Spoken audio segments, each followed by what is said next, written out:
আসসালামু আলাইকুম, সবাইকে আরবি মিনি কুকিংয়ে স্বাগতম। আজকে আপনাদের সাথে শেয়ার করব সমোসা রেসিপি। তাহলে দেখা যাক এই সমোসা রেসিপি তৈরি করতে কি কি লাগছে। সমোসার পুর তৈরি করার জন্য নিয়ে নিচ্ছি পেঁয়াজ, দিয়ে দিব স্বাদ মতো লবণ, মরিচ কুচি, আর দিয়ে দিচ্ছি সমোসা কেটে রাখা যে অংশগুলো থাকে সেগুলোকে ভেজে নিয়েছি। এখন আমি এটার পুর তৈরি করে নিচ্ছি। পুরটা তৈরি হয়ে গেছে।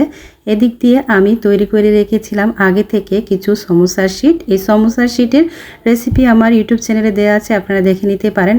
সমোসার শিট বা রোলের শিট এই আমার ইউটিউব চ্যানেলে দেওয়া আছে, এটার ভিডিও আপনারা চাইলে এখানে দেখে নিতে পারেন। এখানে আমি একটু আটা গুলিয়ে নিয়েছি, এটা আমি এখন এই শিটের মধ্যে দিয়ে দিব, তাহলে ভিতরে পুরটা বের হবে না। এখন আমি পুর তৈরি করে রাখা পুরটা দিয়ে দিচ্ছি এর ভিতরে। আপনারা চাইলে আমার এই ভিডিওটি ফলো করে সহজে তৈরি করে ফেলতে পারেন সমোসা কিভাবে তৈরি করে। যদিও আমারটা তেমন পারফেক্ট হয়নি, তারপরও যথেষ্ট চেষ্টা করেছি পারফেক্ট হওয়ার জন্য।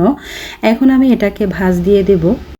এই রকম করে আমি বাকি সবগুলো সমোসা তৈরি করে নেব। সবগুলো সমোসা তৈরি হয়ে গেছে। এখন আমি এগুলোকে তেলে ভেজে নেব। তার জন্য আমি পাতিলে তেল বসিয়ে দিয়েছি, তেলটা গরম হয়ে গেছে। এখন এক এক করে আমি 3টা সমোসা দিয়ে দিচ্ছি। এগুলোকে আমি মিডিয়াম আঁচে ভেজে নেব। সমোসাগুলো কেমন হয়েছে তা অবশ্যই আপনাদের মতামত কমেন্ট বক্সে জানাবেন এবং ফেসবুক পেজে একটা ফলো দিবেন, ইউটিউব চ্যানেলটাকে সাবস্ক্রাইব করবেন। দিক দিয়ে সমোসাগুলো হয়ে গেছে। এখন আমি এগুলোকে তুলে নিচ্ছি।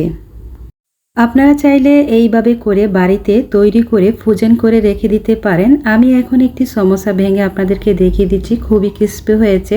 সবাই ভালো থাকবেন, আল্লাহ হাফেজ।